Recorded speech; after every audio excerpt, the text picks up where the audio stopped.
thank you. Hello, everybody. So today I'm going to give an overview of the properties of some of the metal-poor stars that have been observed in the Gaia-ESO survey. And then, if I have the time, I will show also one slide about the metal-poor stars in other large spectroscopic surveys. I'm talking about metal-poor stars, but really what my main interest here is actually to take the samples of metal-poor stars that were observed by all the large surveys and extract from them those stars that really belong to the halo. So I'm trying to find a way to find a clean sample of halo stars out of these metal-poor stars. Why I want to study the halo? Well, we know that it gives you a unique window to look at what was going on at the early stages of the galaxy. I am particularly interested at the chemical composition of these stars, to have very good chemical abundances for these stars, and then having also very good ages, and hopefully then being able to put the early chemical enrichment of the galaxy in a chronological order. So Antonella already introduced what is the Gaia-ESO survey earlier today, so I'm going to skip this slide. So from the last results of the Gaia-ESO survey, I isolated a sample of 1,171 metal-poor stars that have metallicity below -0.7 dex. I excluded all the stars that have been observed in the field of globular clusters, so these are mostly field stars. And I made a series of quality constraints to select the sample that I'm not going to go into details here. Most of these stars, they have parallaxes in the Gaia-DR2 catalog. About 1,000 of them have positive values of the parallax. But usually these values are quite uncertain, and only for half of these stars I really have good parallaxes with relative uncertainty of the order of 0.3. So the question that I'm trying to answer here is how do I extract the halo stars out of this? So you can see here the distribution of these stars in the plane of magnesium over iron as a function of iron. And of course, you expect to see here not only the halo stars, but they should have also a contribution from the thick disk, and including there the metal-weak tail of the thick disk, and also probably at the higher metallicity also some contribution from metal-poor thin disk stars.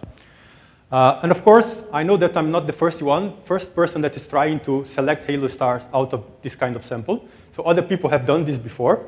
But usually when you approach this problem, you kind of do some a priori cut at your sample using some kind of selection. For example, you could come and say, okay, I'm cutting my sample -1.5, and then I think that most of the stars with lower metallicity are actually halo stars. Or you can make a cut in kinematics and take the stars that have high velocities and think, okay, so if I just select the stars with high velocity, then I am also mostly selecting halo stars. So I don't want to do this kind of a priori cuts. I want to find a way for the data itself to tell me how the stars are organized and how they divide themselves there. And hopefully by doing this, without some sharp cuts in the properties, I can also study how the different stellar populations actually transition into one another. So what is it that I have available? From the Gaia-ESO survey, I have chemical information. For most of my stars, I have abundances of iron, magnesium, aluminum, and silicon. For some smaller sample, I have a few other elements.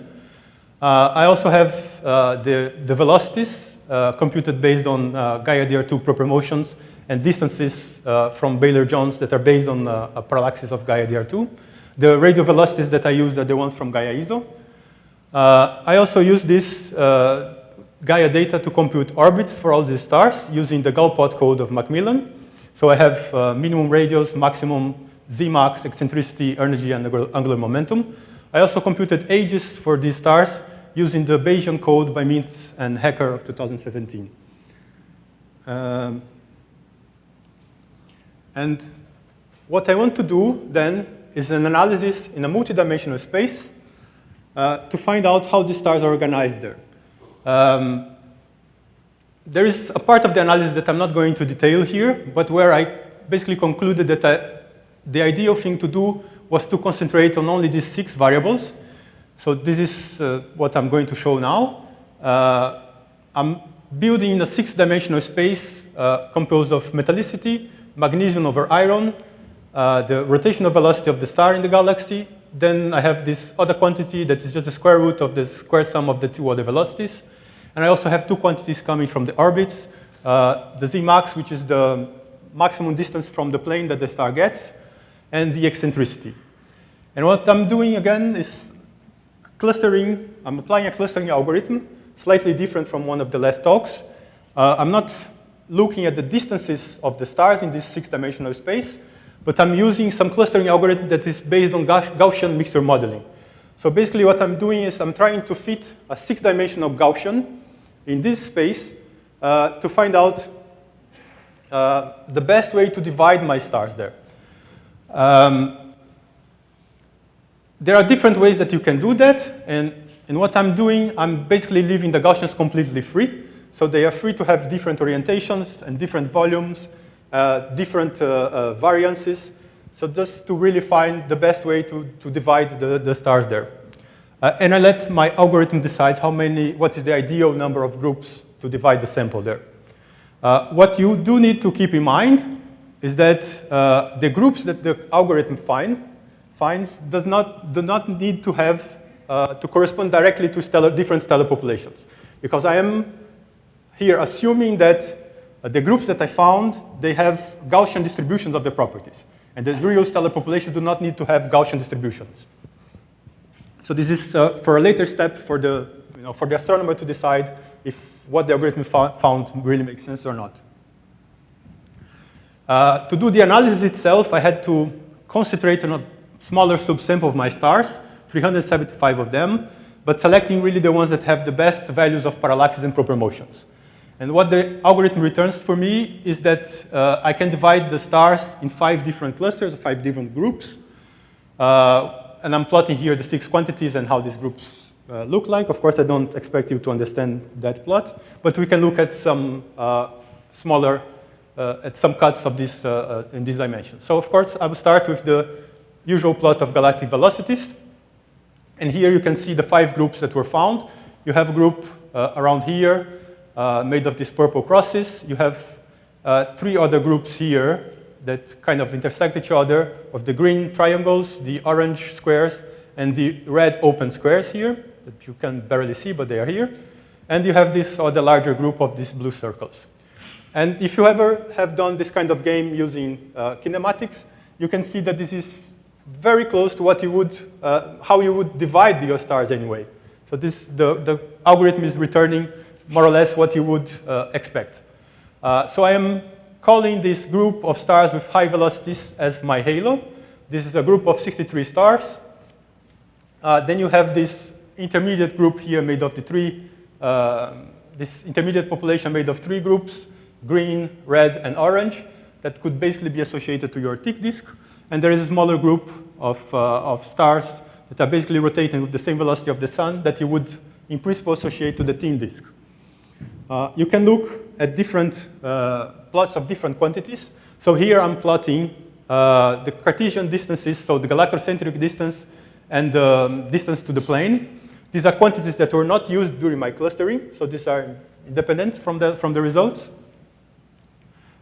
From here, you can actually see, well, you can see the selection function of the survey here as well, but it doesn't really affect much the results. It turns out that my blue circles, so what I'm calling my halo stars, they are really the ones that have the largest distribution of Z values in this plot.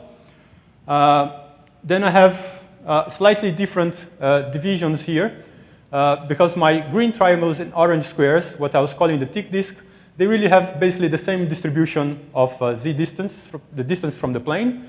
But then, looking at these values, I see that my red squares that before I was associating to the tick disk, they also, they are more compact and closer to the disk, just like the purple crosses. So they might be actually more associated to the tin disk than to the tick disk.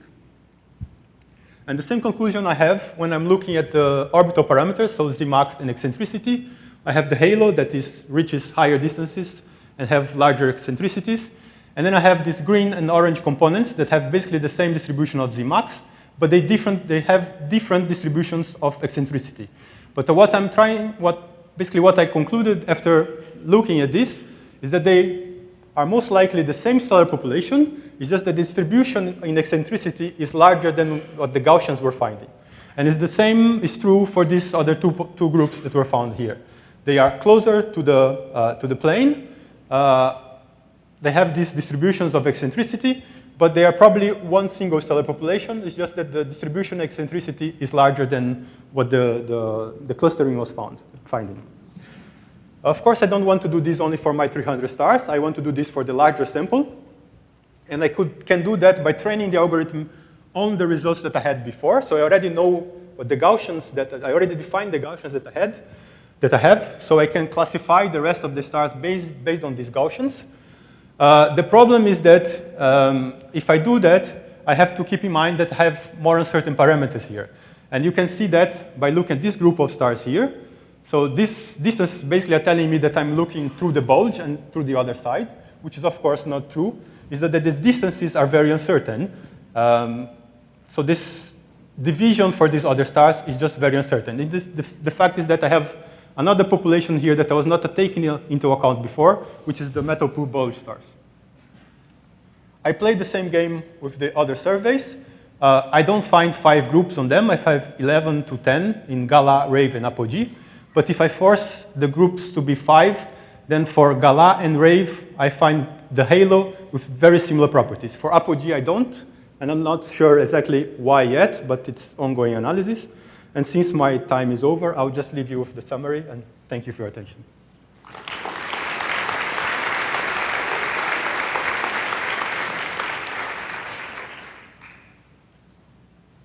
Time for questions.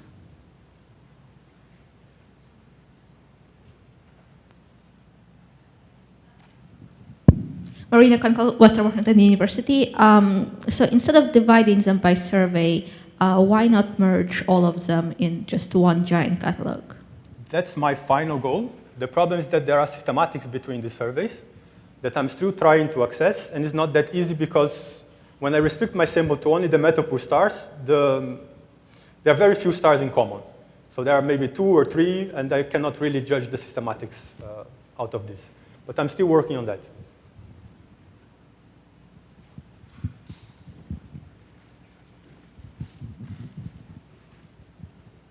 Girish Devuri, University of Colorado Boulder. For the clustering analysis, how are you accounting for the uncertainties in the data? Are you doing a sort of Monte Carlo sampling method or weighting the clustering algorithm by the uncertainties? Not yet. I'm not taking into account the uncertainties yet. I did a test not with this clustering algorithm, but with some hierarchical clustering method, and then doing a Monte Carlo sampling. The thing is, the results were not good, but I think it was not the correct way to do it. So the results that I have now, they are already affected by uncertainty. So if I come and do another Monte Carlo sampling on top of that, I'm actually spreading even more my results. So this was not exactly, I think it was not exactly the right way to do it. I'm still trying to figure out what is the best way to do it. So I didn't take the uncertainties into account yet.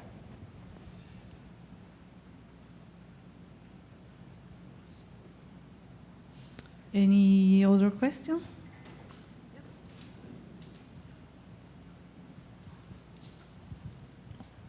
Tadahumi Matsuno from National Astronomical Observatory of Japan. So I think you have studied several surveys, and which of the surveys contains the largest number of halo stars? It was either Apogee or Gala. I'm not sure right now. They all had, so in Gaia-ESO have this 1,000 stars. The others had of the order of 3,000 stars. Thank you.